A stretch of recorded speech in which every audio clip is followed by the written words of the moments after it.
Hello hi नमस्ते प्रणाम दोस्तों, कैसे हो? उम्मीद करते हैं मेरे सभी फ्रेंड अच्छे होंगे। तो मैं आज एक कहरवा नाच गीत लेकर आई हूँ। शोभा देहाती ब्लॉग, गीता जय ब्लॉग, नीलम अवधि गीत तीनों चैनल पे जाएगा दोस्तों। बहुत ही स्टैंडिंग गीत है, बहुत ही धमाकेदार गीत है। हंसावा ना देखा है, सब हंसा देती ना चमड़क दी बरबरवा। तो चलती हूँ हम नाच गीत। अरे धूपवा में रूपवा सुखाए गईले राजा आजू तो हमरे बुखार भइले, राजा आजू तो हमरे बुखार भइले। धूपवा में रूपवा सुखाए गईले राजा आजू तो हमरे बुखार भइले, राजा आजू तो हमरे बुखार भइले। सांझवा तू नाही लाया राजा तू दवाइया, सांझवा तू नाही लाया राजा तू दवाइया, सारी रात नहीं लाया राजा तू दवाइया, सारी रात नहीं आया भैया, सारी रात नहीं आया भैया। अरे तो हरी रानी वसु कुवार भइले राजा बुखार भइले, राजा आजू तो हमरे बुखार भइले।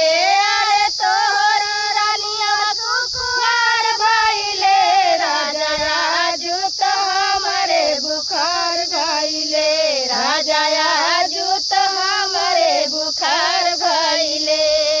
धूपवा में रूपवा सुखाई गईले, धूपवा में रूपवा सुखाई गईले, राजा आजू तो हमरे बुखार भइले, राजा आजू तो हमरे बुखार भइले। सारा दिन माई माई कह के गोहराए, सारा दिन माई माई कह के गोहराए।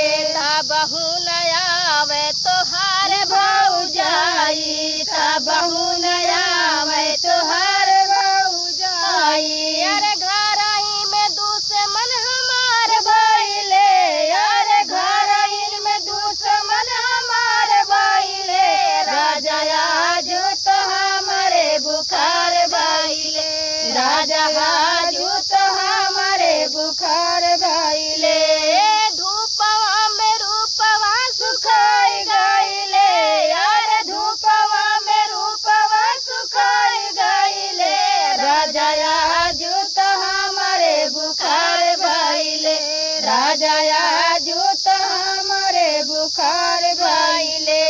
सासू नदिया हमसे काम करवावे, सासू नदिया हमसे काम करवावे। दुखवा में गह हमरा न साथवा निभावे, दुखवा में हमारा न साथवा निभावे, दुखवा में हमारा न साथवा निभावे। अरे कैसे रही घर में बहुत कलेश काइले, राजा आजू तो हमरे बुखार भइले, राजा आजू तो हमरे बुखार भइले।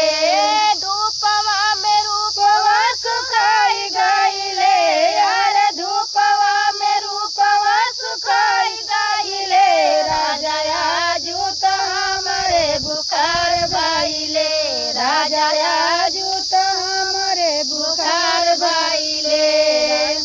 तो दोस्तों नेक्स्ट वीडियो में मिलेंगे। जय श्री कृष्णा, जय श्री राधे, जय चंडिका माई।